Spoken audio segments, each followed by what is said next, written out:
Good afternoon, ladies and gentlemen. Thank you for those who are attending here in person at Hudson Institute offices in Washington, D.C. And thanks to those who are tuning in online for this important and timely event, Stability, Security, and Prosperity in Southeast Europe. We're taking advantage of the fact that this week is the week where we have the high-level IMF World Bank meetings here in Washington, D.C. So we thought there'd be no greater opportunity than to invite senior officials, business leaders from the region to talk about the geopolitics, the economics of Southeastern Europe, which is a region that, in the big picture, when we talk about China and the Indo-Pacific and the Middle East and Russia and Ukraine, perhaps doesn't get as much attention as it should. But history tells us that what happens in Southeastern Europe often doesn't stay, at least the consequences of which often don't stay in Southeastern Europe. And that's why it's important that we meet here today to discuss and learn about these issues. We'll have two panels. The first panel, which I'm about to introduce, will focus on the economics and the business side of things. The second panel, which will follow immediately after the first, will broaden it out to some of the geopolitical issues facing the region. And as I welcome the panelists and introduce them, I must say that I believe all three of you have spoken at Hudson before, at least once maybe, if not more so. It's great to have you back here today. So the first speaker will be the Minister of Finance from Romania, Alexandru Nazare. Again, he's here in town for the high-level meetings, and no doubt he'll have some very interesting things to say about what it's like being in Washington, D.C. at this time, during government shutdown, during potential international trade and tariffs war, and at a time when your country specifically and your region generally is trying to bring in that foreign investment. The next speaker will be the governor of the National Bank of Moldova, Anca Dragu. And it goes without saying, anyone who's in this room will know what just happened recently in Moldova. And in fact, I think if it hasn't happened already, it will be happening very soon. The parliament will be certifying the election results to make it formal. So it's great to have her here at this time.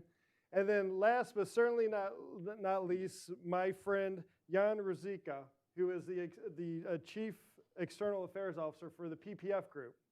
The PPF Group is perhaps most importantly for me, a very generous supporter of Hudson Institute and enables us to do our work on the region that we do with the generosity and support.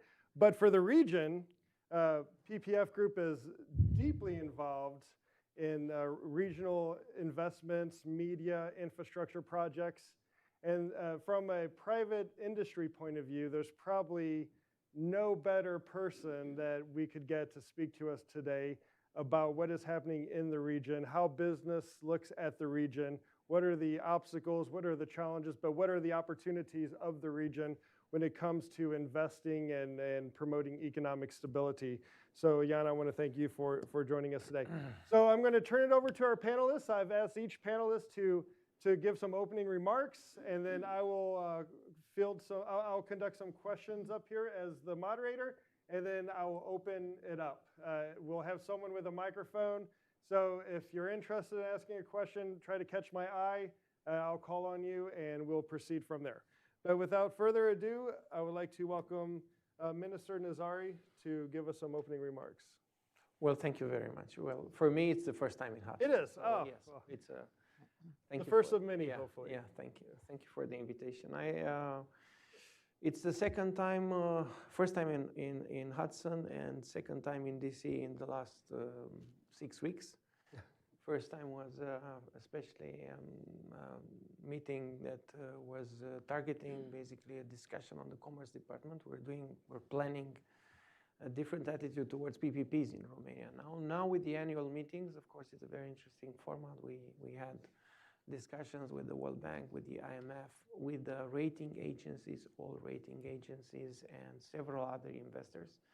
And I think it's a very good occasion to pass messages about our plans regarding Romania's economy, and the fact that we are planning in the next years to prioritize the economy. In everything what we do, prioritizing the economy is very important. And it's not only because we entertained high fiscal deficits in the last years, because we plan a different attitude towards attracting FDIs, attracting investment, a new attitude towards investment, prioritizing investment. I think this is what Romania needs, and this is what's needed for 2026 to boost the recovery.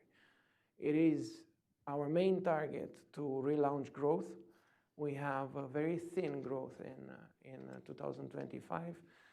From 0.8, we're going to probably 0.6, but we're planning to have growth in 2026, and we lay down the foundation of this growth by adopting two fiscal packages of a magnitude which is outstanding for Romania. Basically, ever since 2009, 2010, we haven't ever done a consolidation of this magnitude.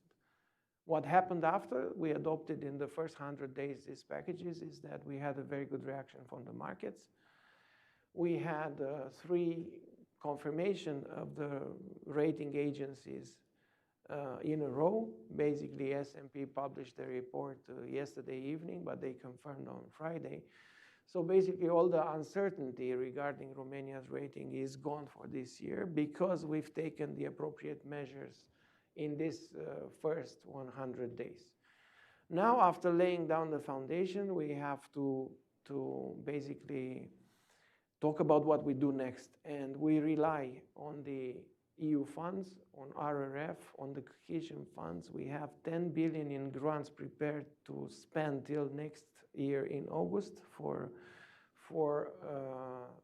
all in RRF and cohesion funds, which will for sure boost growth in 2026. We also plan to change the attitude toward FDIs. Romania will not only be expecting investors, but will actually go forward, anticipate, and present our opportunities abroad, especially here in Washington, which is something which we haven't done for some years, not a couple of years, to be proactive and present our opportunities. And we have plenty of opportunities in energy, in transport, in telecommunications, also natural resources, which we need to present here in a way, in the language that the international investors would understand, that Romania is a very good destination to invest. We had one thing in the last 20 years. We had the flat tax, which helped us a lot, which we didn't change. And the fact that we had this principle, that we had this tax that we didn't change, allowed for a lot of investment. And we've been, let's say, we've been focusing on capital instead of jobs on capital, and we had a lot of capital coming in. Of course, things in the last years did not work well. Growth slowed down. But now we're exactly in the moment where I expect, and I'm very optimistic about this, that the economy will recover. Because we did these things, and because the present government has a new strategy towards attracting investment and treating investors. And it's not only me being here, it's also the health minister coming, the foreign minister came 3 times in the first 3 months, and other ministers being very present and very active abroad, because we have to be active abroad, especially in this period. Talking about Southeast Europe now, I think what we need to do, we need to increase the relation that we have, build bridges, all countries in Southeast Europe, and present projects that would basically treat problems for the entire regions, not for individually for each country. We have one very interesting project. We have the vertical corridor, the vertical gas corridor, which will be basically the energy highway for the region for the future. I truly believe this is a very important project, and it's strategic. it will boost the economy, and it's extremely important. We've been there from the very beginning, Romania. We've been playing this game from the very beginning. We just have to increase it, work on the bottlenecks, and of course, focus on this type of regional projects. Other example is the middle corridor, which is the fastest and the cheapest way to bring goods from Europe to Asia, from Asia to Europe, which of course has a lot of potential. It goes through the port of Constanța, in which we are planning investment, not only in terms of hard infrastructure, railway, inland railways and expanding, but also on the digital side of the port in order to make the goods, to fasten the way goods are passing through port of Constanța. Also, in this middle corridor equation, we have the Danube, which becomes extremely important and strategic for the future of the region, not only for Romania. And Danube will be part of this corridor as well. So basically, we will play a better card. We will play our card better in talking about our strengths. And this, I believe, together with the EU funds and additional investment, will boost the economy in 2026 and 2027. Thank you. That's a some great framing remarks there for further discussion. But now I'd like to go to you, Governor. Can you give us your view from Moldova? First of all, I'm very happy and honored to be here with you again at Hudson Institute. And indeed, for Moldova, it's a very important period of time that we are celebrating the success in recent elections, where citizens really voted for continuing the European trajectory of the country. And last year we had presidential elections, and also we had the vote for continuing the EU accession. And this year we had the results, the positive results of the main pro-European party. And as you said at the beginning, it's a matter of hours to have the parliament, the elections validated by the Constitutional Court, the parliament to be set up, and then to have the new government. Our trajectory is very clear, and we have to continue to implement the growth plan. This is an instrument that was agreed and offered by the European Union. It's something similar with the resilience and the recovery mechanism for EU member states.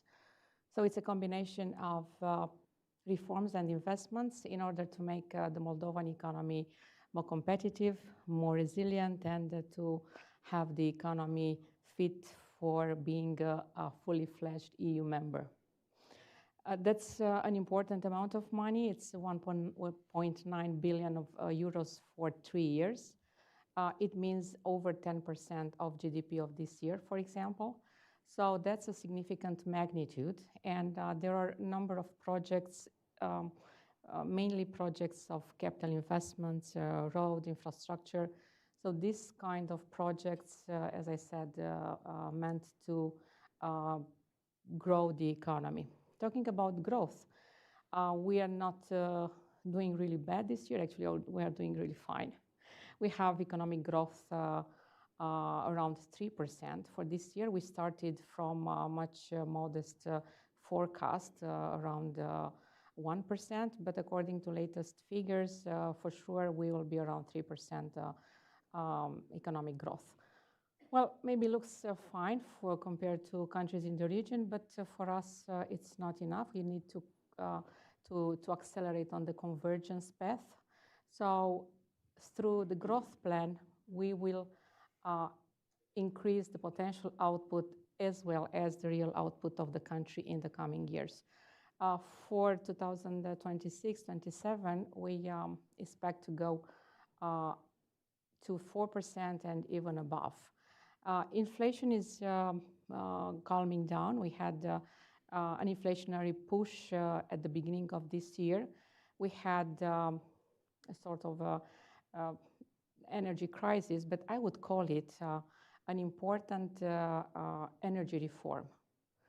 And yeah, it meant significant increase of electricity prices and gas and district heating.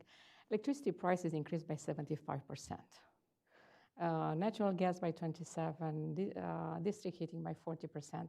As a central banker in charge of containing prices and inflation, that was a nightmare. But I think after a peak of inflation of over 9%, we started to the process of disinflation, and we are now at below 7%. By the end of the year, we'll be around 6% and so on. It means that we are entering our corridor for inflation targeting and will remain there for the entire 2026 at least. We succeeded to have these good developments on reducing inflation due to, of course, the monetary policy instruments as brightly used by central bank, but also by in combination with government support and EU support. We had the 250 million euros grant to compensate for increase of bills for citizens. And this helped a lot containing price increase. So yeah, it looks, we are optimistic at this moment. And we came to Washington to annual meetings to express our desire to continue reforms and investments to make the economy fit for EU accession. That's great. And I want to touch on some of those points that you just highlighted. But first, I want to turn to Jan to give us the perspective from the private sector. You are continuously traveling around the region. PPF Group has huge investments in various countries around the region. You have to deal with the optimism that we heard on the panel, but also some of the challenges as well. So could you explain how you see it from the private sector point of view? Yeah, we are, first and foremost, we are very bullish on the whole region. We are very happy investor to Moldova. We are very happy investor in Romania. And I think this positive attitude of ours, this is the best, I hope, underlying predictor how the future, what the future will bring, because we are sort of like voting with our own money.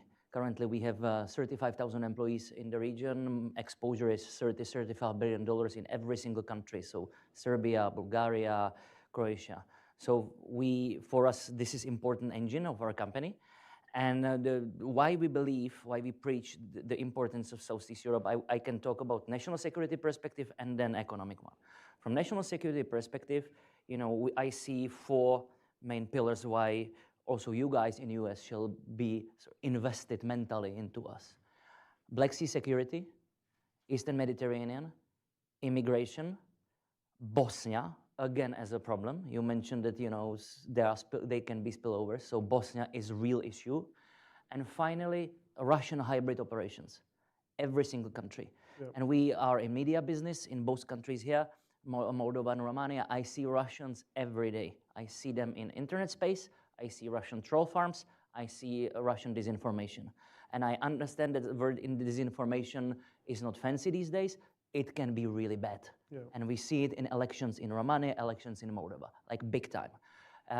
In this region, it's not unheard of that journalists can be really threatened by death threats. It's happening in all 3 countries to our employees. So the security perspective matters. That's why you guys shall stay invested. But also, there is big economic opportunity. 60 million people. Overall growth of Southeast Europe is 3% this year. Western Balkans are a little bit slowing down from 3.8 to 3, but the growth is there. It's investable. Nobody will sell you guys from US, Areva. Nobody will sell you Volkswagen. But the opportunities in Southeast Europe are big. Minister mentioned North-South corridor. Mm-hmm. This is investment opportunity for companies like Chevron or ExxonMobil, $10 or $15 billion easy. You have a constant support, you have Alexandroupoli LNG terminal, then you have a Rijeka port. If you guys would like, and this is what White House is preaching, let's buy not Gazprom gas, but our gas. You need pipes for it. Yep. So, and without pipes, you know, Chevron, ExxonMobil cannot thrive. So we are hardworking people. Still in Southeast Europe, people like to go to work. So this is not work from home anymore. The people really go. It's young population. They want to like consumption upgrade. So also there's a lot of opportunities. If I see how to move forward, I would say let's stop whining. Let's stop going to conferences for another Brussels approval and some big debate about. It's possible to get better. Example, Poland. Czech Republic and Poland entered the European Union together in the same day. Those days, 20 years ago, Czech Republic was 75% of European average GDP per capita. Poland, less than 45. Now it's almost the same. Yeah. In 10 years, and it's not only about Tusk and Sikorski, but it was Morawiecki, it was Beata Szydło. Last decade, Poles are doing hard work. CapEx having investments, infrastructure, ports, highways, on steroids. Defense industry on steroids.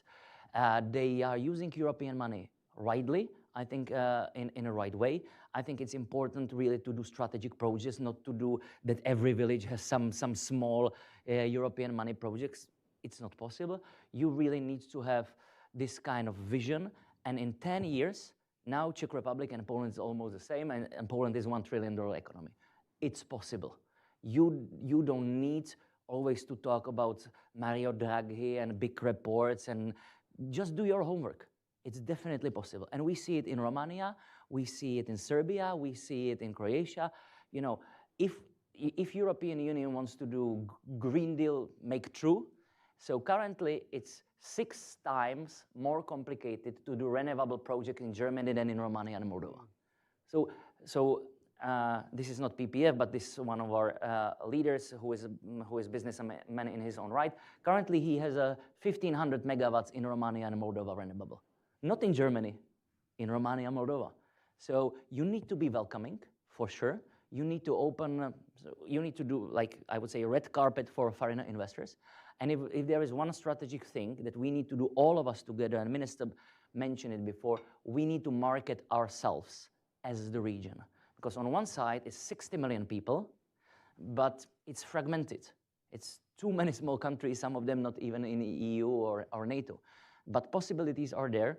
We did it ourselves in European way. So we brought guys from Abu Dhabi to our telecommunication business. So now we have a joint venture, PPF and Etisalat, over 4 European countries. We were able to pass European CFIUS. We were able to do all the scrutiny Thierry Breton and Margit Vestager brought upon us. And now we have a large JV, and Arabs are interested. And now Arabs saying, hey, let's do more together. So already after this closing of this huge business together, it's $8 billion deals, what we did with Arabs. We already bought $800 million company in Serbia. Now we are looking also to other countries. So it's possible to have foreigners interested, Abu Dhabi or you guys here in US, but we need to bring them projects on large scale.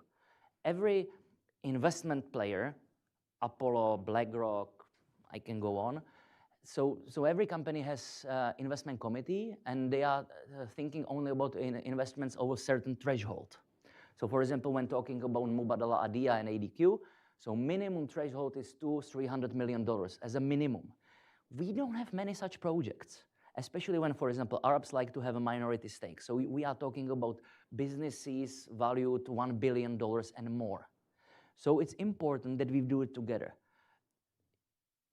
Pipes from Greece, Bulgaria, Romania, Moldova, really $10 billion project. This is something that you guys in US or Arabs or EIB and EBRD will be interested, because this is a long-term strategic project. You know, the margin will be won't be high because it's infrastructure. But if you calculate this project over 20–30 years, this is good win-win for you guys. This is good for national security. This is good for countries in the corridor. So I think that we need to market it more. We shall be proud about the progress we are doing. 3% growth. It's not many places in the world, and we need to do the right things. Yeah. So I am bullish. Yeah, that's great. Thanks for that, Jan.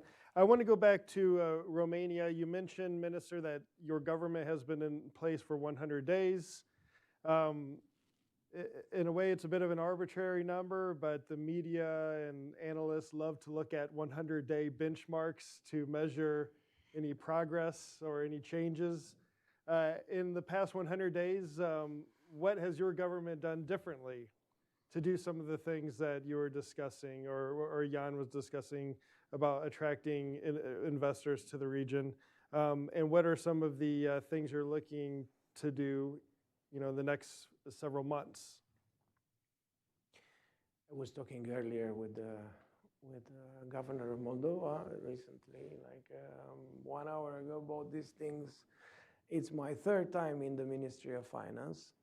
First time it was after the European crisis, 2009, 2010, and I was going to the councils in which we were debating what to do in the European crisis. Second time was in 2021 during the pandemic. Very hard time, very high deficit, almost 9.6 when I arrived at the time.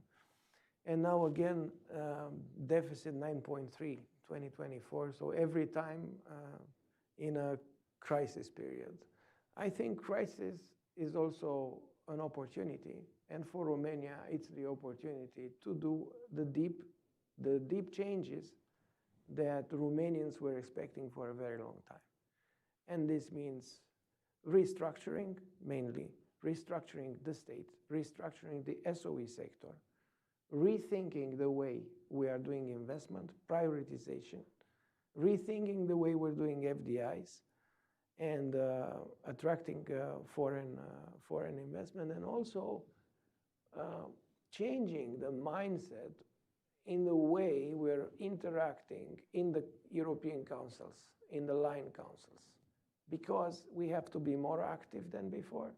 We have to fight for what, in the topics we have arguments, and we have a lot of things in which, a lot of topics, a lot of councils in which, projects in which Romania is very much involved and has to fight for them in a different manner, presenting arguments. And I think this change in attitude will be reflected also in the way in which economic growth will be projected in the years to come. That's why I said I'm optimistic about next year, because if we're securing the funds we have, if we do our job in attracting investment, then the potential is there. Romania has huge potential.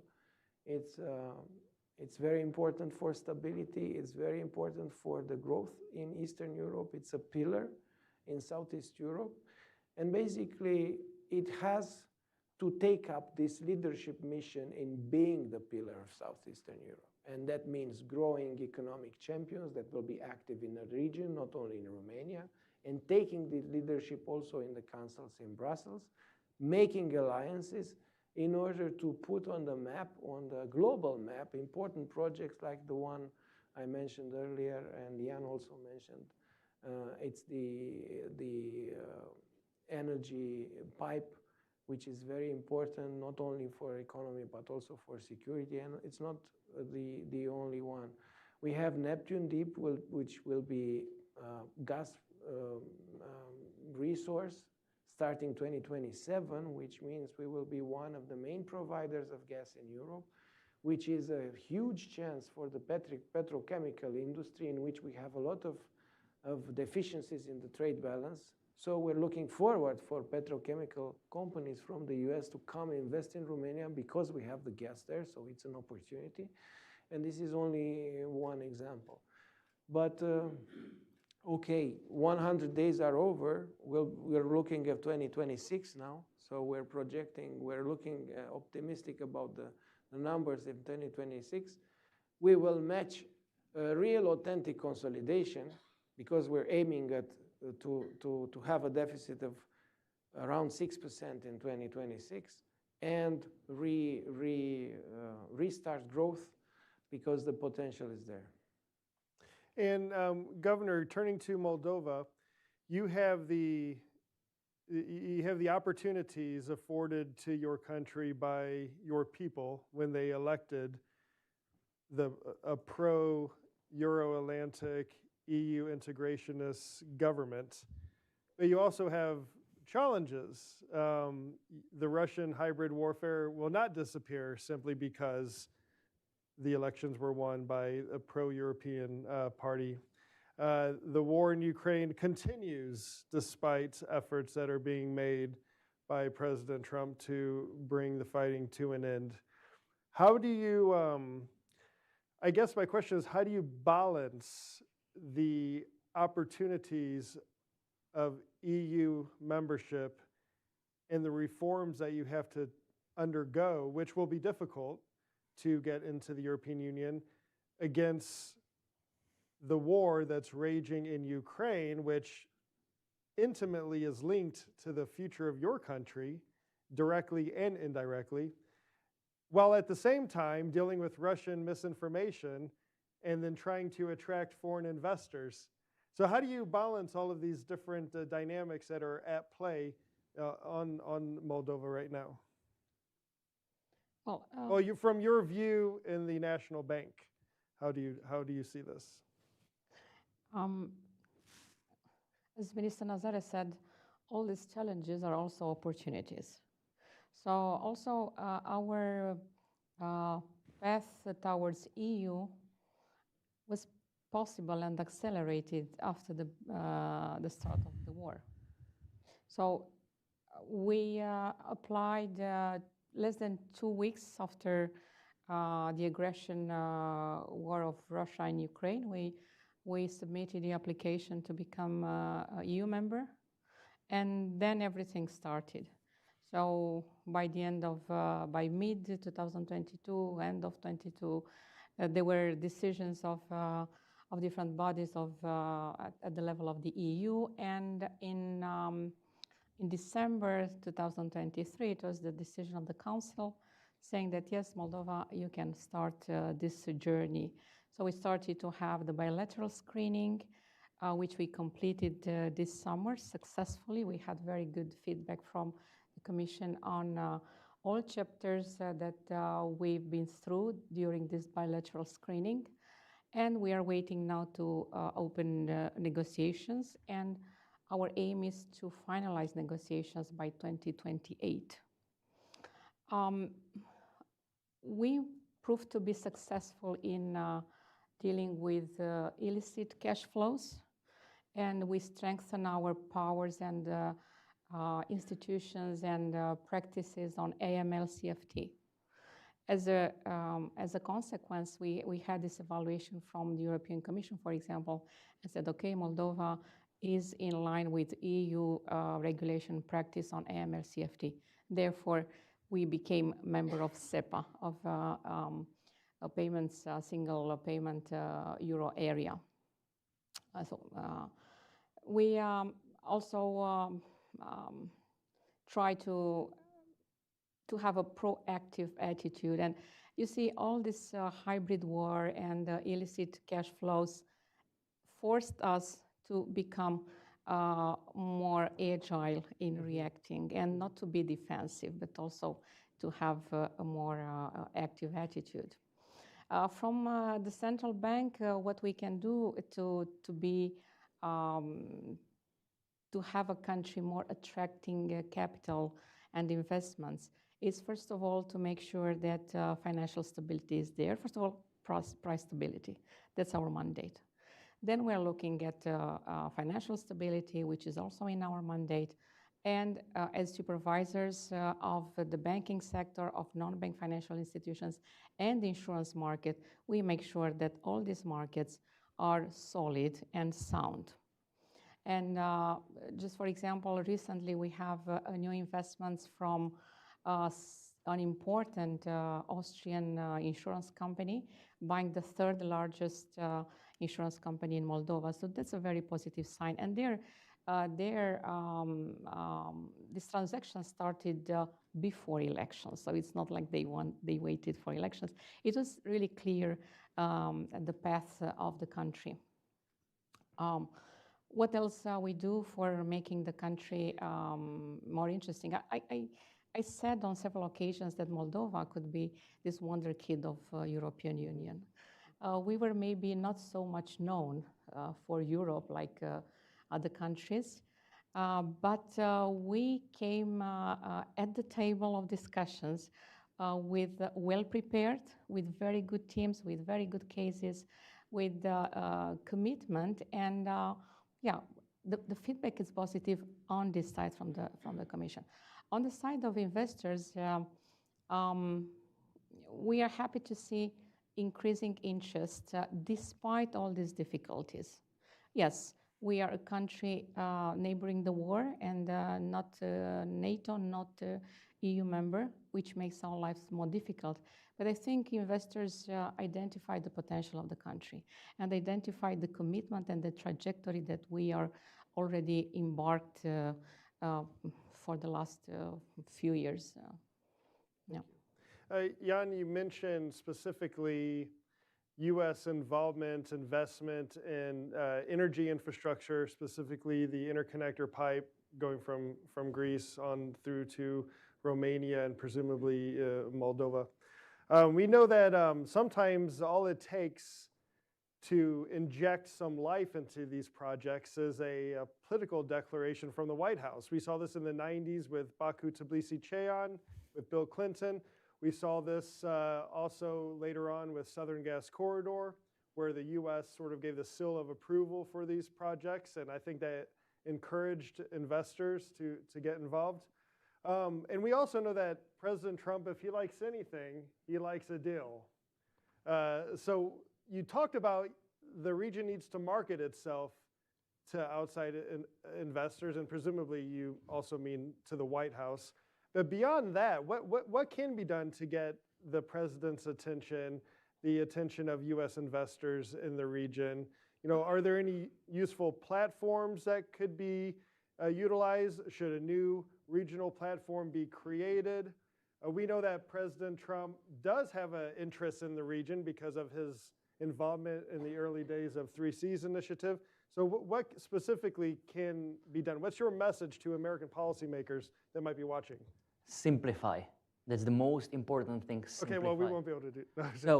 So just think, so we as a company, we are members of 3 Seas for, I don't know, ages.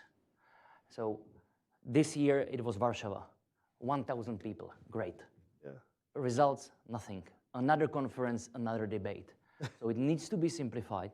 It's at the end, it's not about political declarations. It's about 10 Southeast European companies, 10 American companies coming together with credible projects. That's the key.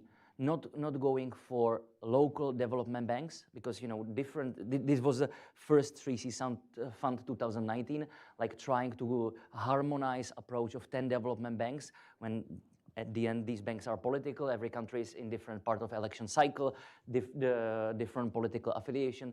This is, I think, wrong. At the end, it's about art of the deal. So let's bring, when we are talking about corridor, let's bring 3 largest energy company of Southeast Europe. Let's bring 3 Americans. Let's create very simple one-pager. This is what we want to do. This is how we want to do. Then let's go to DFC. Let's go to Exim Bank, and let's start to execute. This is how he will be interested. Because at the end, art of the deal, we are in an era of geoeconomics. It needs to be something that will fit into message box. Yeah. Declaration of European political community. You cannot tweet them. And this is what it is. So basically, we need to get White House interested by credible projects that are, yes, flashy. And I don't have a problem with it. So it needs to be a large project. We need to work on the ground as a businessman and as a local government. In this case, logically, Mitsotakis, Rosen Zhelyazkov in Bulgaria, Maya Sandu, and Prime Minister Bolozhan. You don't need whole 3 Seas for this kind of project. Just for countries. Still, it's to harmonize approach for countries. It's not super easy, but it's definitely easier than 15 countries of 3 Seas creating some fund number 2. So I would simplify, and I would go here actively and ask DFC, Exim, and American investors, American banks that are interested in the region, especially, for example, Bank of America and Morgan Stanley that are very active, hey, how you would like to do it? Because we always start with declarations, and then we complicate our life immensely. So we shall go from end. what's possible, and then work from end to the beginning. Yeah, those are great points. I hope they're taken on board here in Washington, especially the simplicity aspect of it. Yes. One more thing, and this is what I've been telling our friends at US embassies across the region for a while.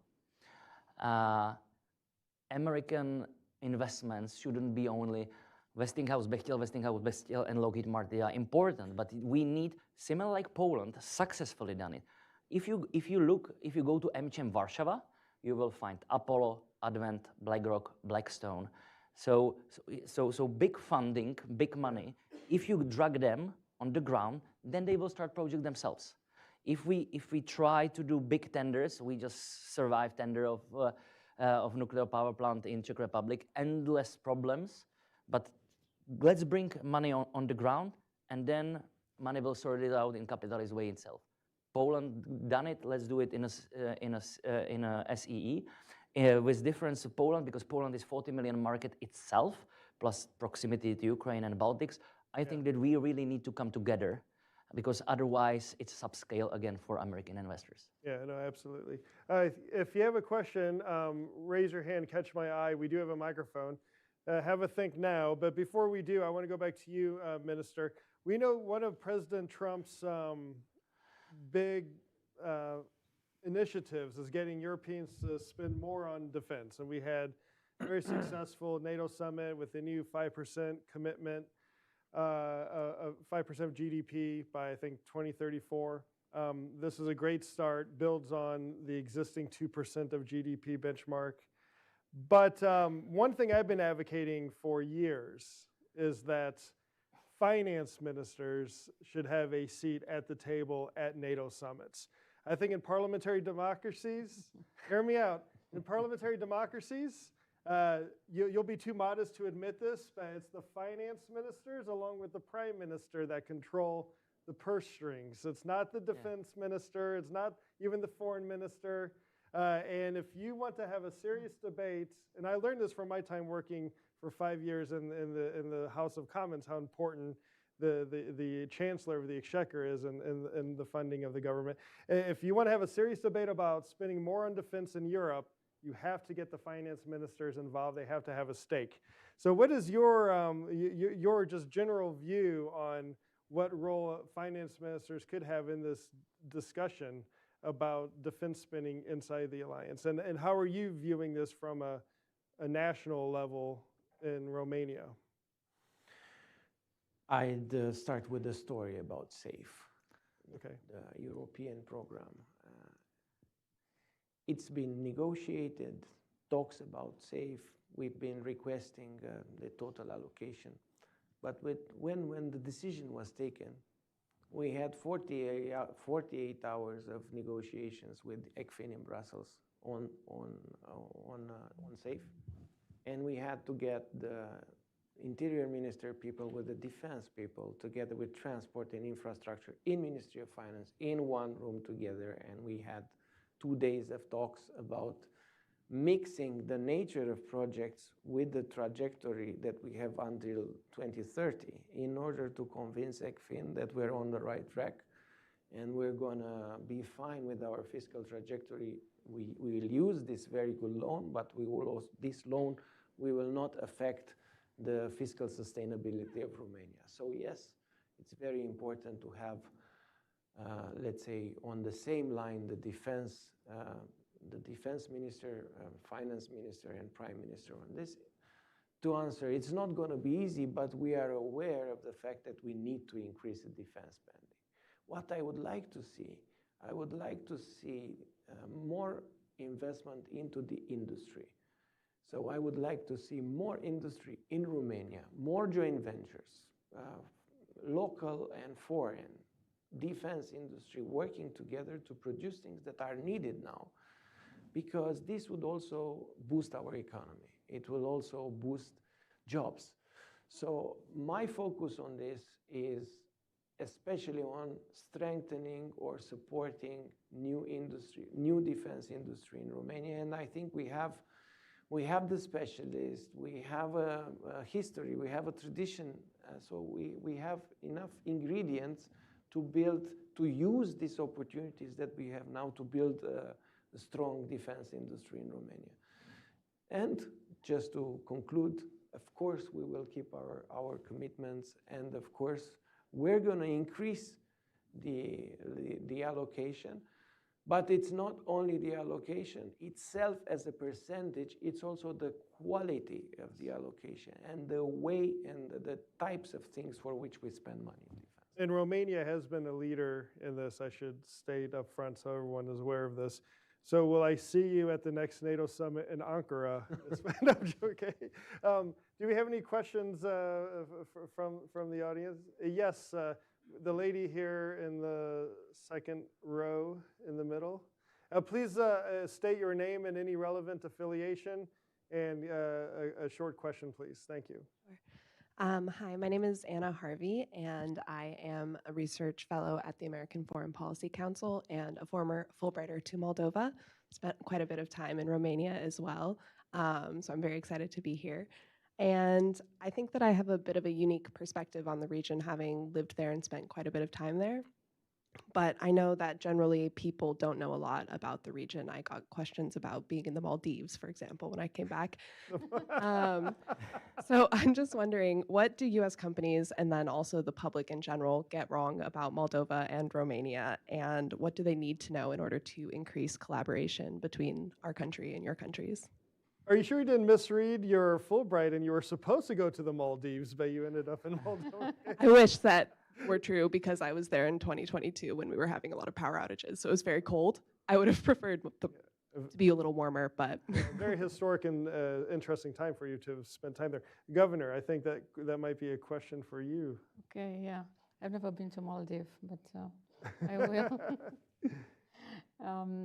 Well, I think we have, as I said before, as we offer all this very friendly environment for investors, digitalized economy, and very low administrative burden. But we have to show this to the world. We do have an agency for promoting investments, where we have, it's run by a great lady, and yeah, you were colleagues. My former colleague. And she succeeded she travels around the world, and she's talking about the country. She's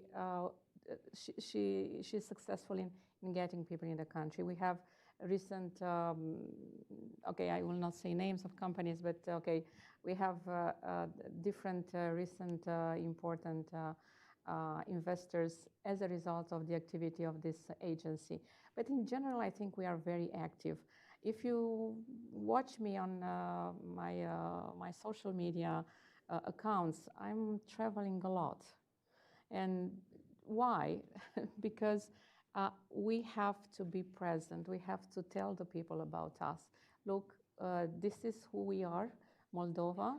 We are a very ambitious country, and we want to implement reforms. So we want to grow. We want to become EU member on a fast track. Right. I think that does it for time. I'll open it up if anyone wants to make any last remarks before we wrap up, or shall we? We'll continue on with the second panel. So please join me in thanking our panelists. And if you're here, please stay seated. We're going to turn this over quickly. And if you're watching online at home or in your office, just hang tight, and we'll get the second panel going right away. Thank you for joining us.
Great. Well, good afternoon. Welcome back to Hudson Institute. My name is Peter Rao, and I work on European issues here at Hudson. I was joking earlier to one of our panelists that the format today is a little bit like a congressional hearing where you start off with the ministers, and now you have the experts coming in behind them. And I'm delighted to be joined by three great experts on what is loosely titled the geopolitics of Southeastern Europe, but as we'll quickly discover, economics is never far away. And I'm delighted to welcome, I think for the first time, onto the stage, under the Klieg lights, our former man in Bahrain, the Kingdom of Bahrain, Ambassador Justin Sibirel from Bechtel. He oversees Bechtel's regions, government relations, and corporate security organizations from 2020 to 2024. He was running point on Europe, Middle East, and Africa operations for Bechtel. And as I mentioned, he is a longtime hand of diplomacy, a foreign service officer by training. It's a real delight to have you here. Thank you, Mr. Ambassador. Thank you. My Great pleasure. to see you. Thank you. We're joined virtually from, I think, the suburbs of Atlanta by Phil Kosnet, who is also an ambassador. He represented the United States for many years in many different capacities, including as ambassador, most relevant for this discussion, to Kosovo, and is a fellow at one of our friendly fellow think tanks here in town, the Center for European Policy Analysis. He's also done work for NDU, amongst others, and you can find his biography online as well, including at the link to this page on our site at hudson.org. And last but surely not least, my partner in crime here at Hudson and the Europe Center, Luke Coffey, who's a senior fellow and joined us from the Heritage Foundation, where he previously directed the Margaret Thatcher Center. Allison I Center. have that wrong. The Allison I Center. was Margaret Thatcher Fellow. As it spilled out of my mouth, I knew I'd gotten that wrong. But that's in part because he also worked in the British system, which is probably what spawned the thought about Thatcher. Luke, thanks for being up here. And I thought I would start with the view from industry on Southeastern Europe and the geopolitics, geoeconomics of the industry as seen through the eyes of Bechtel. So, Mr. Ambassador, perhaps I'd just give you a few opening minutes to take this wherever you like it, and then we'll have a follow-on discussion thereafter. Sure, my pleasure, and very happy to be here with you today. I'll just, as a matter of introduction, say that with my colleague Phil Kosnet and former ambassador, both of us speaking on a business panel, I think we're stretching the definition of expert, but we'll do our, certainly in my case, I'll do my best. Maybe just a very brief introduction to Bechtel so people know kind of the perspective I'm reflecting. Bechtel is an engineering and construction company based here in the United States, 127 years in operation.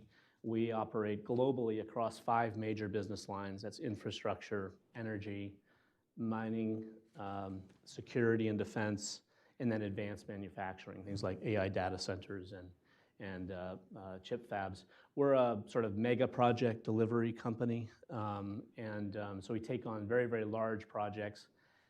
And when we find ourselves in regions like Southeast Europe, it's typically because the local contractor base may not have the capacity to carry out large projects. There's plenty of capacity to take on smaller construction projects, and indeed we work in close partnership with local construction companies wherever we operate. But typically when Bechtel comes in, it's because there's a sort of a large task that needs to be addressed either by industry or governments, and that's why we are brought in.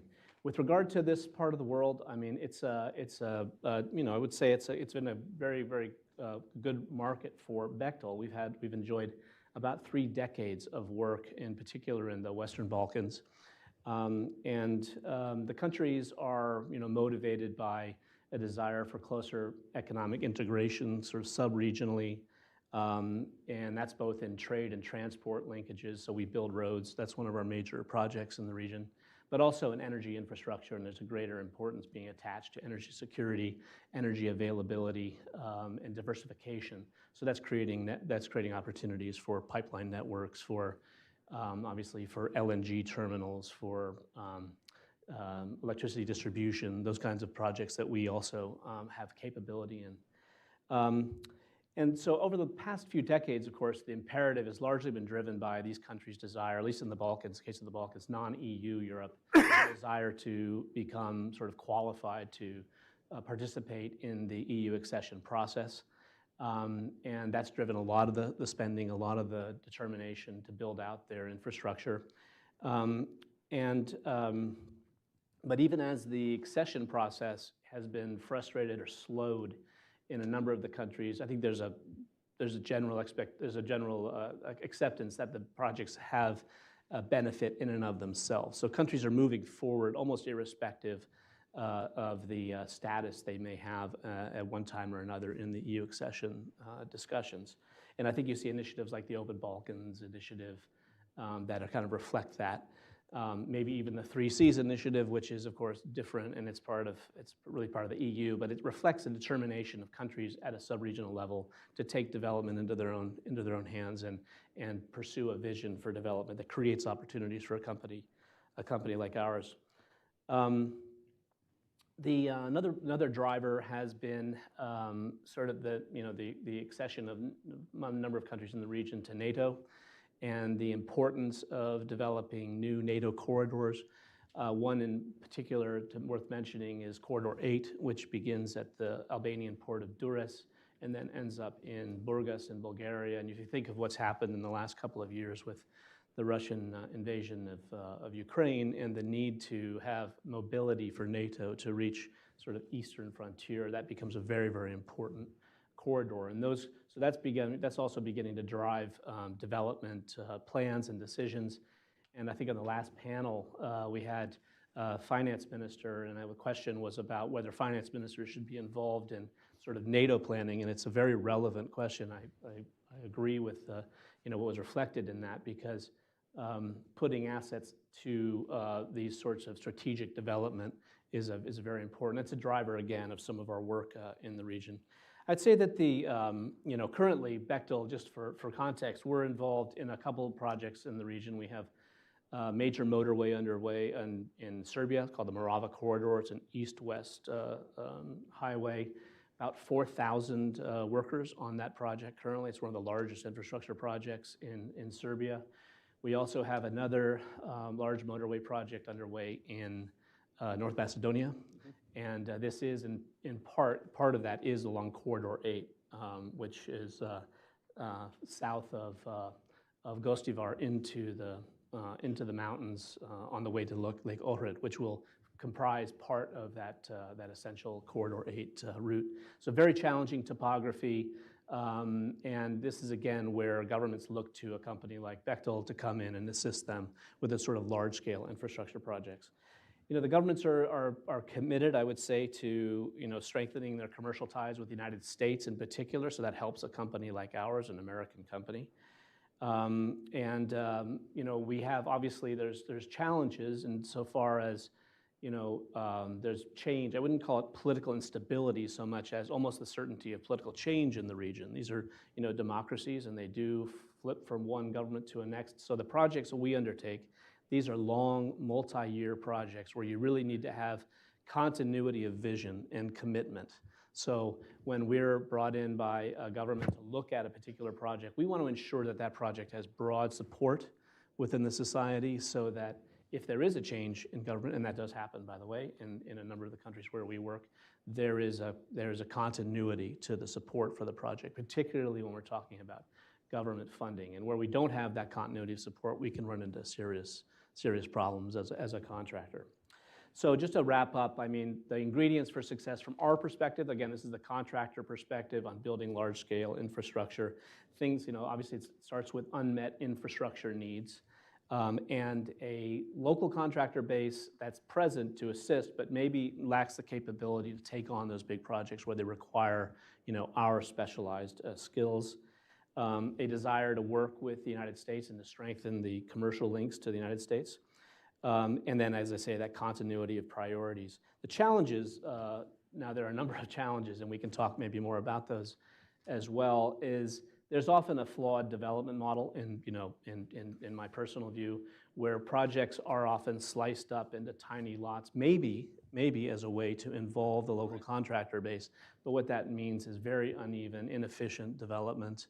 Sometimes these are, unfortunately, at the advice of consultants and international development agencies, and the way that they structure, particularly the development agencies, their funding at the front end of a project on a feasibility study, let's say. They sort of define the project by the way they parcel out money to governments, and then that influences the thinking that governments bring to the implementation of a project, and then it becomes a little bit too late for a company like ours to get involved in a helpful way. I mentioned political stability. Again, you know, if you have governments that change and then disagree on the priorities, that's a bad place to be for a contracting company. Workforce availability is a serious issue in the region. You have a lot of outward migration, and so the working age population is often difficult to find, and the projects we undertake, construction projects, require, you know, relatively young population to take on these jobs. And so that's sometimes a challenge. And then to attract workers back is very much possible, but governments also have to take the right steps to make the work environment attractive. So if someone has left Macedonia to go to Germany to take a job, to attract them back to Macedonia, where they want to be working, by the way, they want to be near their families, the government needs to look at things like the labor laws that might restrict you to a 40-hour work week, as an example. And why would someone return from Germany to, you know, North Macedonia if they can only work 40 hours and they can't make the money that, you know, they would equal what they, or come close to perhaps what they're making outside of the region. Of course, there's corruption risk. That's a major one. And I think that's one of the reasons that countries like to bring in a company like Bechtel, because we operate with integrity and ethics, and we have very strong values in that regard. And of course, we're also subject to things like the FCPA and other laws that ensure that we carry out our projects in a completely above board way with integrity and honesty. And I think governments like that. You know, they want that kind of partner, of course, in their major projects. And then the final thing I'll say is, you know, there's also, I would say, unfair competition from some, you know, state-backed parties. Projects that, you know, kind of come under the attention of the China Belt and Road is a good example where, you know, you basically got you're not competing against an individual contractor. You're kind of competing against a machine that involves a whole range of tools that are brought to bear that a private company like ours simply can't, has a hard time competing against, although we have a better value proposition in the end. So that's sort of the early view from the contractor perspective. Thank you, and that's already with your description of Corridor 8 shows how expansive Southeastern Europe really is, from the Balkans all the way over to the Black Sea coast, potentially all the way up even to Odessa, as Luke mentioned earlier before the panel began, given how connected that part of Ukraine is with the Southeastern European economy. But if we began with the diplomat turned businessman, let's go to the diplomat turned think tanker at SIPA. Ambassador Kosnet, perhaps we could get some opening thoughts from you. I believe piped in from Atlanta. Thank you very much. And I'd like to say what a pleasure it is to be at Hudson, if virtually, and to thank my old friend Justin Siberel for giving me cover to talk about security rather than economic issues. So let me open with some thoughts on where we are and where we're going on transatlantic security, because I think that is highly relevant to the situation in Southeast Europe. Many of you here today will be familiar with the phrase dating back to the early days of NATO, that the organization was created to keep the Americans in, the Russians out, and the Germans down to ensure European security. And that was successful all through the Cold War and beyond. Over the last decade, though, I think that there has been considerable focus on the question of how to keep the Americans in, with governments and analysts debating whether Europe should focus on addressing, mollifying isolationist sentiment in the US, or on charting a course towards an independent European defense structure. So let me start with 4 points. First, in the long run, the steps that Europe needs to ensure its own defense, everything from rebuilding European militaries to ensuring energy independence, are largely the same whether or not America does turn away from Europe. There's no going back to the post-1991 period where many European countries allowed their security forces to atrophy. I think some NATO members understood that early on. They got the message in 2014 with the initial Russian invasion of Ukraine that Europe needed to do more to ensure its own defense. I mean, I'll name check the Baltic states, Poland, Romania, Bulgaria. Some other European states have been much slower to turn promises into action. Second, I would counsel against despair that the US is on the verge of abandoning support for European security. Now, in theory, the Trump administration seeks to reorient American security planning and force structure towards the Western Hemisphere and towards Asia Pacific, and to move away from its support for security in Europe and the Middle East. In practice, while I would say the Trump administration's defense and security policies have been controversial, they have not been purely isolationist.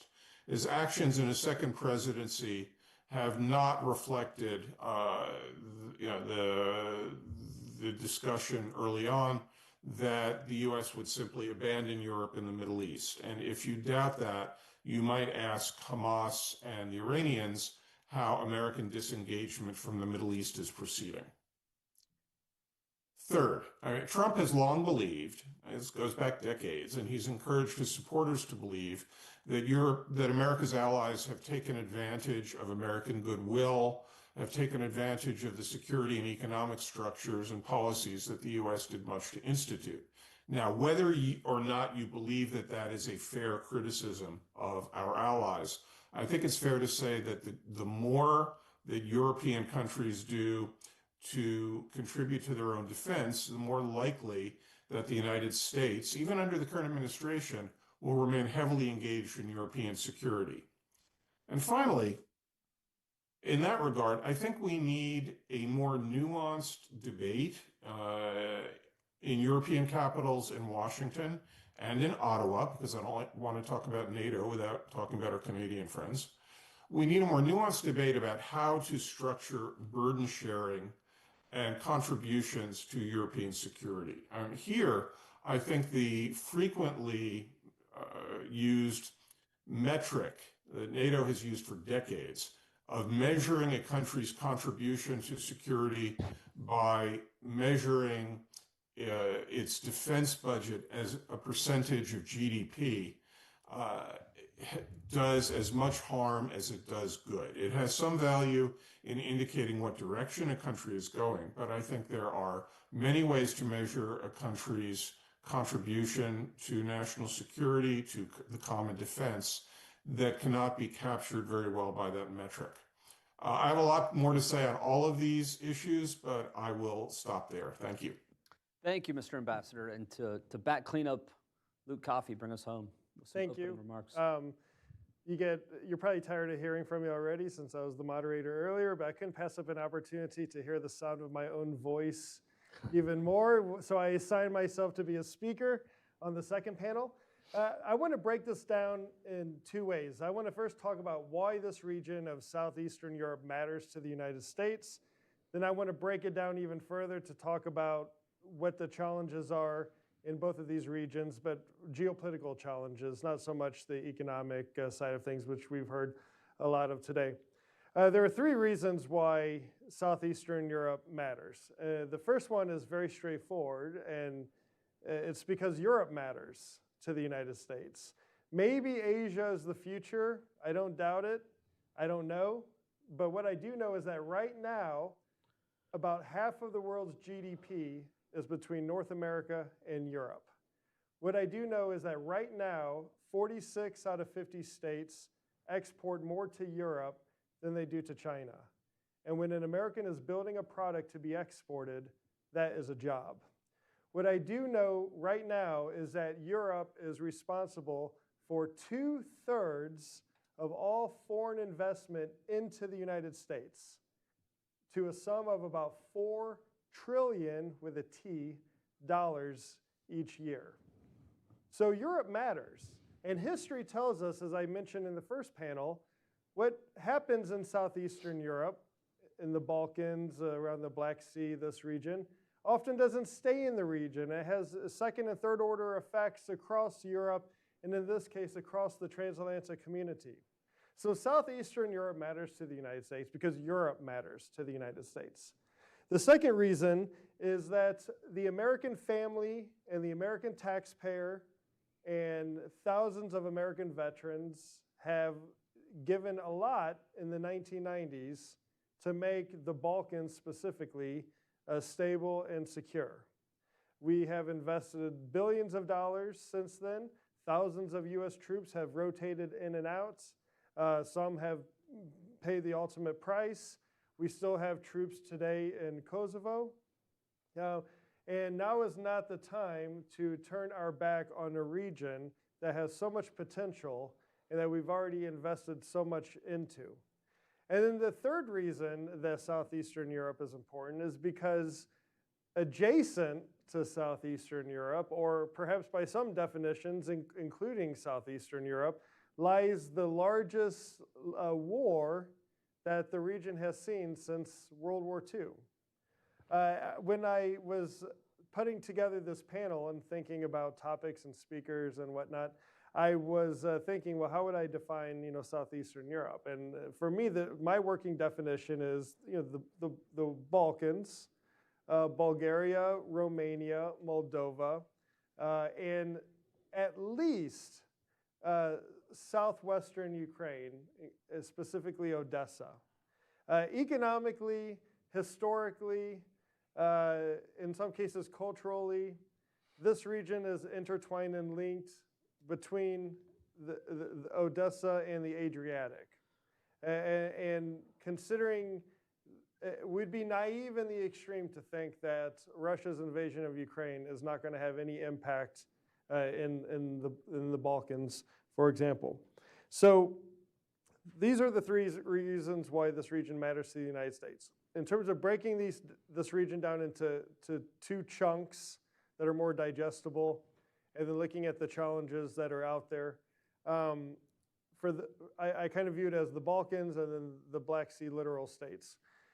For the Balkans, this remains a region of unfinished business when it comes to Euro-Atlantic integration. It has a lot of overlapping memberships. Some countries in the EU, some countries not in the EU, some in NATO, some not in NATO, some in both, some in neither. It seems like we've run out of steam in the Euro-Atlantic community or the transatlantic community to get some of these countries across the finish line. And doing so would not only bring benefits in terms of security, but tying it back to the economics, it brings confidence to investors, for example. It brings confidence to companies that want to perhaps open a factory. If you are in NATO and you have that security guarantee and you're a country in NATO and you're an investor looking at that country, you will feel more comfortable dumping in hundreds of millions or billions of dollars into that country if you think that region is secure. Same with the political stability. If you make the reforms that are required to eventually join the European Union and you're a member of the EU, perhaps you will have, that will give investors more confidence to invest in your country, in your region. Some of the challenges, in addition to this inability to see it through, to get these remaining countries into NATO, into the EU. Some of these additional challenges include outside meddling in the region. In the case of the Balkans, the most obvious example is with Russia, where Russia uses the region generally, and I would say in many cases Serbia specifically, to turn up the temperature against the West and the United States. And we shouldn't give Russia more credit than it deserves here. I mean, I view, for example, Russia's engagement with Serbia and then Serbia's engagement with Republika Srpska, which is the ethnically Serbian entity inside Bosnia and Herzegovina. I describe Russia's ability to influence this region like a gas stovetop. You can't get the temperature precisely what you want it to be, but you know you can turn it up and you can turn it down. And when you turn it up, it takes a while to cool off after you turn it down. So this is what Russia's able to do, and this causes a serious problem for us who want to engage with the region and see the region brought into the Euro-Atlantic community. And then the other region, the sub-region inside Southeast Europe, I mentioned the Black Sea. So much potential, but right now so much instability with the war going on.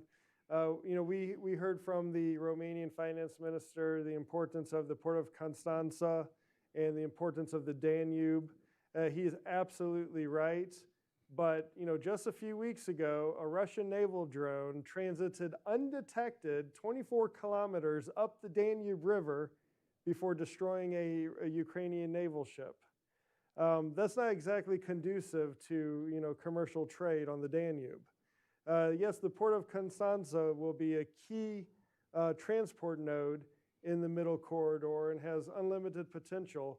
But again, when there's a major war going on and drones are flying into NATO airspace and the main economic and logistics hub, Odessa, is constantly under air bombardment and attack, this doesn't help the broader region.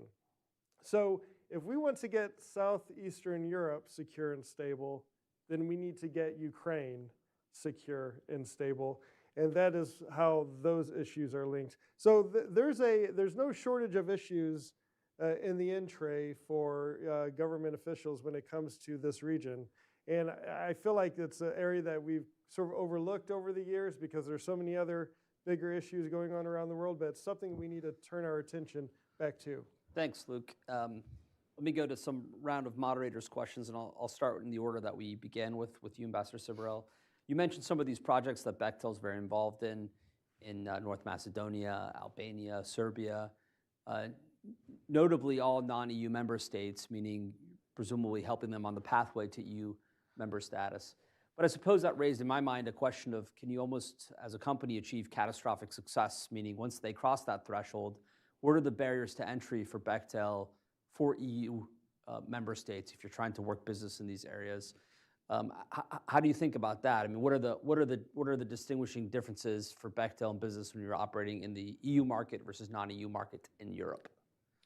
Yeah, well, we do operate in the EU. We have currently we're constructing Poland's first nuclear power plant on the Baltic Sea. That's the Westinghouse AP1000 technology, and then Bechtel is the constructor in that major project. So we do have operations, and we've worked elsewhere in the EU historically. I wouldn't say we have significant presence across the continent, and part of that is because what I mentioned before, when you have a local contractor base that's capable of carrying out large-scale infrastructure. Now, nuclear construction in Poland is new in the country, and so it's one that does require sort of an outside party to help build up the local supply chain. So things could change, over time, but for the time being, we're very happy to be working in the Balkans and helping with these development priorities. One thing I think that's interesting to see now is the attention on energy integration, and with the construction of the gas vertical pipeline out of Alexandroupoli that will go into Bulgaria and Romania, but also has offshoot into North Macedonia, and then there's a Trans-Adriatic pipeline. There's also an effort to connect into the Kerch terminal in Croatia to bring gas into the Balkans region as an alternative to Russian gas in some cases, but also to provide a general level of energy security, which has been lacking. There again, there are opportunities for us. I guess to kind of get back to your question, I suppose there is a possibility, but I think it's a little bit of a long way off for now. We're helping, I think, the partners that we work with kind of develop those capabilities. And in some economies, it's more likely than others, perhaps, that you'll have that development. There are very capable local contractors, and then some economies are of a relative size. I mean, Serbia is a good-sized economy. They've had good economic growth in the last several years. There's an ambition there to development that is, I think, creating the atmosphere in which investors will come in, companies will expand, and there's real capability being developed. what they ultimately need is that kind of political stability and long-term, sort of certainty of orientation and development. Perhaps that will be very important. But yeah, I'm not sure that we're ever going to be out of the market entirely, given that the other thing that happens is once you've established credibility and understanding, they do keep coming back to us for advice, and we try to provide that in the various sectors where we work. I guess my thought was more about EU regulatory tape than anything else, but perhaps. Yeah, that's a fair point. It's a fair point, and that's maybe one of the reasons that companies like ours don't always find opportunity in EU proper. Yeah. So it's a fair point, yeah, I mean, we'll know it when we see it, kind of thing. Yeah. And of course, there have been predictions of the EU accession process have not really been met. So, yeah. When that happens, I will confront that. Great. Ambassador Kostanet, when we hone in on the political dynamics of the Balkans in particular, to take that sub-region as Luke defined it within Southeastern Europe, we'll have a splash of news stories when, say, the KFOR force turns over, or when there's an anniversary of something like Dayton. But can you give us a lay of the land of where you see, and this is an awful cliche, the sort of the Balkan tinderbox, but where you see some of the big political markers right now and challenges that we face in the Balkans and in the Western Balkans in particular? Mm-hmm. Well, I do think that the tension between Serbia and Kosovo remains ever present, and kind of as you say, we only hear about this in an episodic fashion. Usually, when there has been an outbreak of violence. I mean, for example, when Serb rioters attacked NATO KFOR troops a couple of years ago and put dozens of them in the hospital, or when there was a fight between Belgrade-backed gunmen in northern Kosovo and the Kosovo police that left a Kosovo policeman dead. The troubles are always simmering. When I was ambassador to Kosovo from 2018 to 2021, I often said that Kosovo's biggest problem, and I think it's Serbia's biggest enemy also, is complacency.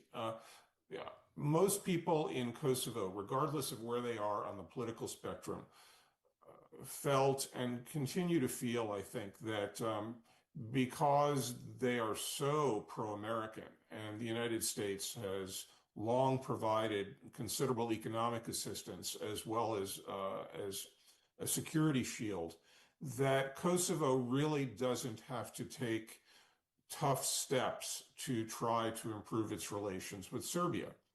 I don't consider myself an expert on Serbia, but I'll tell you, my impression is that there is a tradition in Washington as well as in European capitals that Serbia is an important regional power, and we need to indulge the Serbian government lest we drive it into the arms of the Russians and the Chinese. Well, I think that Serbia is already nestled in the arms of Moscow and Beijing, so there isn't a lot to be lost by calling out the Serbs when they cause trouble in Bosnia and Kosovo, elsewhere. And this relates to the point Luke made earlier about how it's useful for Russia to stir the pot in the Balkans, I think, to cause a distraction and a challenge to the rest of Europe. Okay, what is to be done about this? One thing that I think would be specific, concrete, useful, and difficult would be for the 5 EU member states that do not recognize Kosovo's independence to take a deep breath and do so. That is Spain, Slovakia, Greece, Cyprus, Romania. For the most part, these countries have declined to recognize Kosovo as an independent country because there is some separatist settlement in their own countries, separatist sentiment, and they don't want to encourage that. I get that. I still think that it would be an enormous step towards peace and stability in the Balkans for all EU member states to recognize Kosovo. For a long time, the conventional wisdom with regard to the NATO KFOR was that if the Americans pulled out of KFOR, that would spark a rush to the exit by European contributing nations. I don't think that's true anymore. I think that since 2022, there has been an increasingly strong attitude throughout Europe that Europe needs to do more for its own security. And in the same way that the EU runs peacekeeping in Bosnia through EUFOR, I think that it would be possible for Europe to handle KFOR security without the United States. Now, let me just underscore, I am not calling for the U.S. to pull out of KFOR. I think it is very valuable to Americans' own security and economic interests in Europe for the United States to remain an active participant in KFOR. But if the Trump administration were to pull out, I don't think it would be the end of the world, and I think that it would be an opportunity for our European allies to show even greater leadership in security in the Balkans. All right, thank you, Mr. Ambassador. We needed a headline for the event, so Ambassador Kosinick calls for the U.S. pulling out of KFOR is the perfect tagline. Yeah, that is what the newspapers in Kosovo will take away from it. How many caveats I offer. Luke, it's been a bit of a Romania week at Hudson. We had the Romanian foreign minister here on stage just the other day. Today, a mere hour ago, you had the Romanian finance minister. In between, we had some private meetings with senior Romanian defense officials. Talk to us a little bit about what you alluded to at the end of your opening remarks, and that is the war in Ukraine's implications for that part of Europe, Bulgaria, Romania, et cetera. What are the spillover costs? What are the effects which we'll be looking at? Yeah, I think in the region, in the Black Sea chunk of Southeastern Europe, you have, I think the countries are in a state of anxiety to a certain extent. There are a lot of question marks. What will happen in Ukraine? What will be the U.S. role in bringing this fighting to an end? What will the security and stability of the Black Sea look like after this war ends? What role will Turkey play in all of this?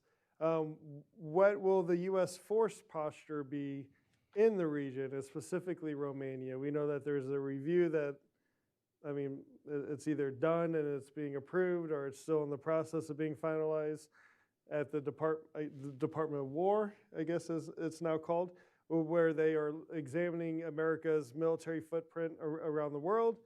What does this mean for Eastern Europe? There are a lot of questions, and when you meet with, not just Romanians, but any officials from the region, they are genuinely concerned. Which path are we all going? And there's more questions than there is clarity right now. So, and I don't know if that's necessarily, in fact, I know it's not by design. I don't think that the Trump administration is purposely keeping things ambiguous with our allies and partners in the region. I think this is just a consequence of a number of things. One, we have a new administration that's defining itself, finding its feet, going through the process of new strategy documents, a new take on old problems. We have a president who wants to be personally involved with these high-stake, high-level diplomatic initiatives like Russia's invasion of Ukraine and bringing that to a peaceful conclusion. So, it's just difficult to know right now where the U.S. might stand on some of these issues. But I think the fundamentals remain solid. I think that, the U.S. will continue to be in NATO, will continue to have some forces in Europe, will continue to be engaged, despite what some critics claim about Europe being yesterday's business, or Europe is a problem for the Europeans. At the end of the day, for the reasons I outlined in the beginning of this session, the economic reasons, Europe is simply too important for the United States to not be involved. So I understand, in these conversations, I understand where our partners and allies are coming from, and hopefully in the coming months there will be some clarity one way or the other. And I like that statistic you mentioned earlier of, I think it was 46 out of 50 states. That's right, yeah. Trade more with Europe than they do with China. And if you're from the heartland, you know, I look at these figures. If you're from the Midwest, I'm from Missouri, you're from Iowa, you know, Oklahoma, Kentucky, Arkansas. These states oftentimes export 4 or 5 times more to Europe than they do to China, for example. So this isn't some like a Acela corridor, a beltway view of the world. This matters to Americans across the country.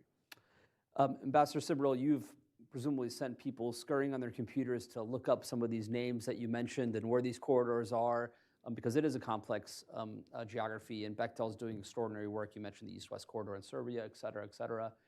But I'd like to get back to some of these challenges you mentioned, because you laid them out very neatly, and I thought kind of clinically, from workforce development to the parceling out of contracts to political stability. Could you weight those a little bit? I mean, what is it that you think, God, this is essentially not a non-issue, but we're basically there, or other areas that you think, well, this is really what occupies my time in taking that next step in our own business there? Yeah, it's a little hard to weight them individually. It's sort of like it's a collective challenge. Maybe I'll put it this way: the kind of projects we undertake are, you know, like I said, of a level of complexity and scale that you need to make a major investment, even as the contractor, to bring in, you know, the people, the equipment, the processes to carry this project out. And it only makes sense if you can, and you know, forgive the language, but if you can attack the problem in a very aggressive way and move quickly to conclusion.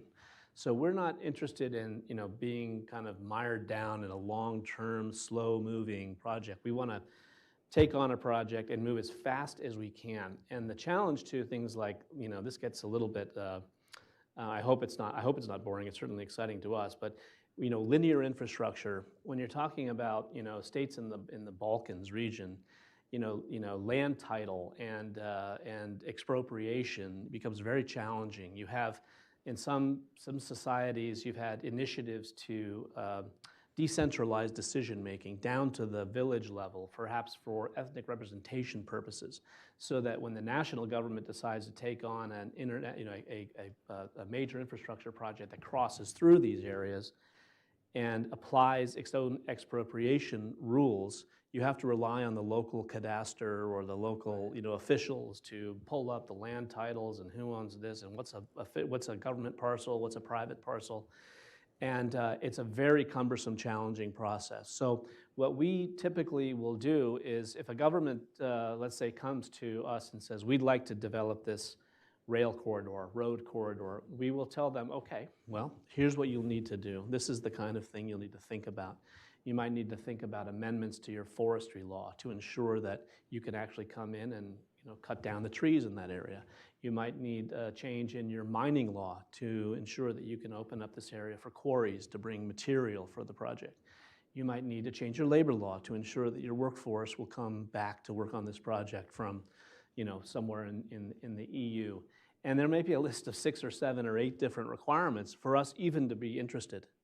And then the counterpart government either says, okay, this is important enough, and we're going to, you know, amend our laws or amend our procedures to meet those requirements, or, you know, no thanks, that's too difficult for us politically. And we've seen both, by the way. Yeah, so that's the kind of thing, and this is where I think the involvement of international companies, and I would say it's particularly internationally, you know, American companies in the region is really important in this way, because these are still developing economies. They need to learn.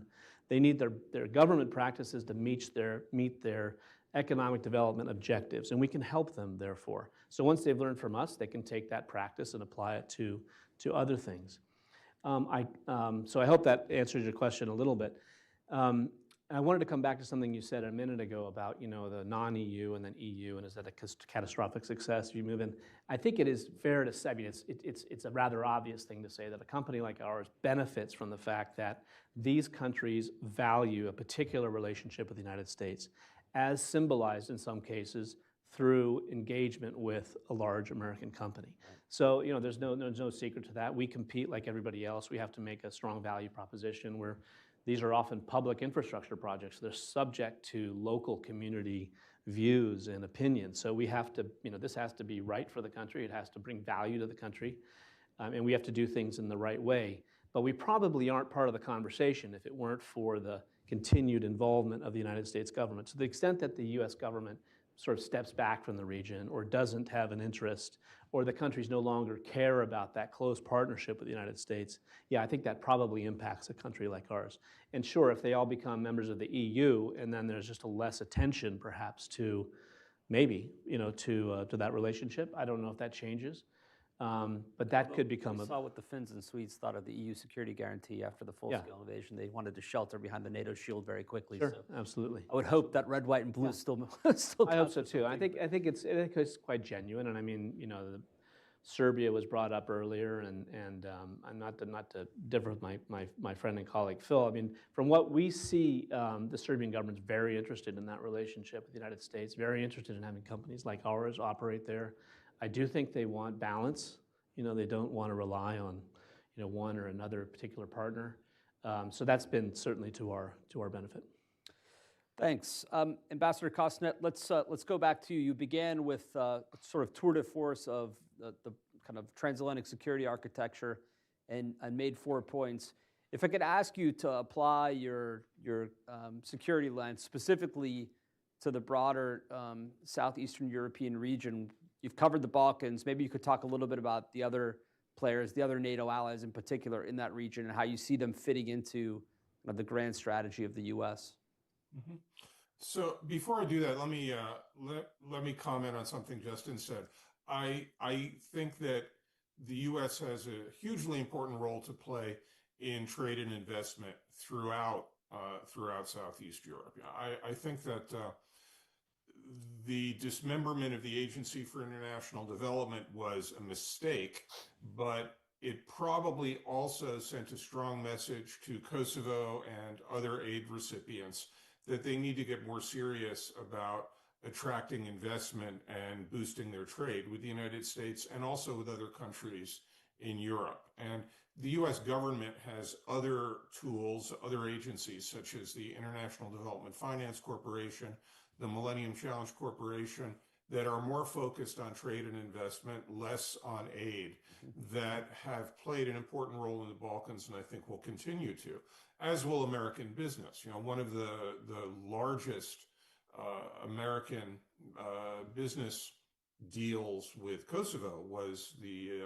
construction of a highway connecting Kosovo to North Macedonia and opening up trade to Greece and beyond. That was built a few years ago in conjunction with the Turkish construction giant Enka. So I think there are a lot of opportunities for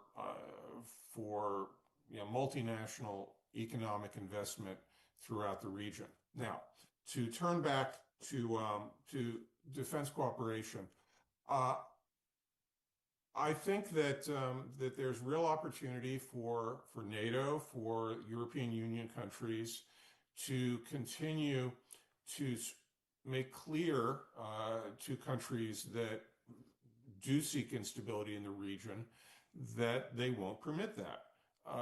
And I think that K4 and U4 still have a role to play. Moving farther east, looking at countries like Bulgaria and Romania that have become increasingly vital allies of NATO in the Black Sea region and beyond, I want to turn back to my point about how to measure defense contributions to the alliance.